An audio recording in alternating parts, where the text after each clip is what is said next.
Ladies and gentlemen, it's my great pleasure to present my work entitled Fibroblast Growth Factor 2 Modulates Central Monoaminergic Neurons in Vivo. This work was performed by my colleagues Ruslan Paliokha, Matej Racitsky, Daniel Grinch, and myself, and it was performed in the Institute of Molecular Physiology and Genetics, Center of Biosciences of Slovak Academy of Sciences in Bratislava, Slovak Republic.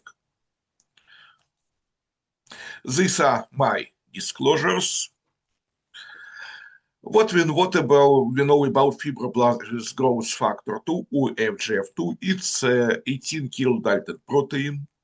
Its primary function is proliferation and activation of fibroblasts, but it's also involved in the development and functioning of our central nervous system. Particularly, it was found that FGF2 has antidepressant-like effect. It's diminish the stress-induced anhedonia in mice, but it may also have negative effect. It have pro-addictive effects. This it was found that it's increase alcohol consumption in mice and in rats.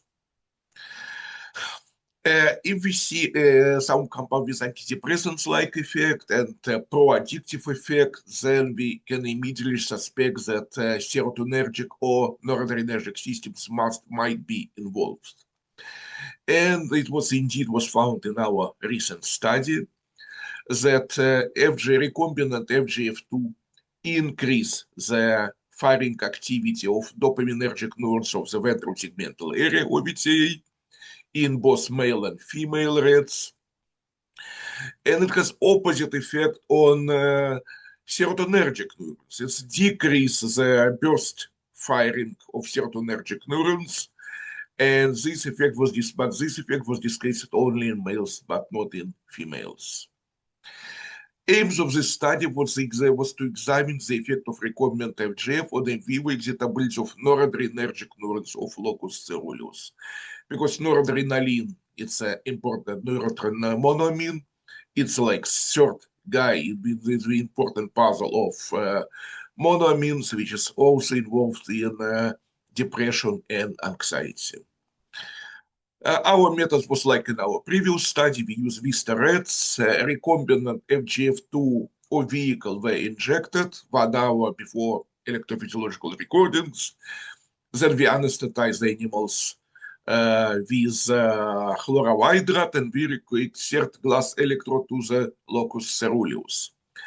And spontaneous active noradrenergic neurons were identified according to parameters published in our previous studies: the long action potential, mixed single spike and burst mode of firing, and burst firing response to the nociceptive stimuli applied to the contralateral paw of the rat.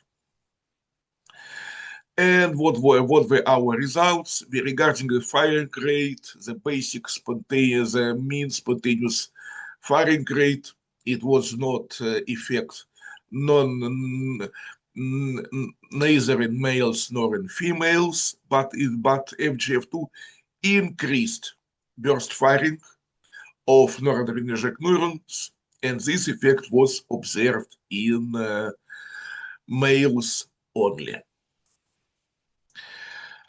Our conclusions that FGF2 stimulate burst most of firing of noradrenergic neurons of the locus coeruleus, again in male rats only. Increased burst firing of LC neurons might be associated with increased noradrenergic transmission, because it's known from previous studies that the burst mode of spying is more effective in terms of neurotransmitter release than the same amount of spikes fired in the single spike mode. The enhancement of the central noradrenergic transmission by FGF2 might mediate, at least in past, some of the antidepressant-like effect of these molecules detected in previous studies. And summarizing the psychoactive effect of GF2 might involve complexes movement of serotonergic, dopaminergic, and noradrenergic systems. Thank you very much for my attention. I would like to thank Slovak Research and Development Agency and Research Grant Agency of Slovak Academy of Sciences, a Minister of Education, Research and Development, and YAS of Slovak Republic. And you can listen or download this talk using this link, using this QR code, or you can download poster on the same topic using this QR code, or you can see poster in the poster area on the conference. Thank you very much for your attention.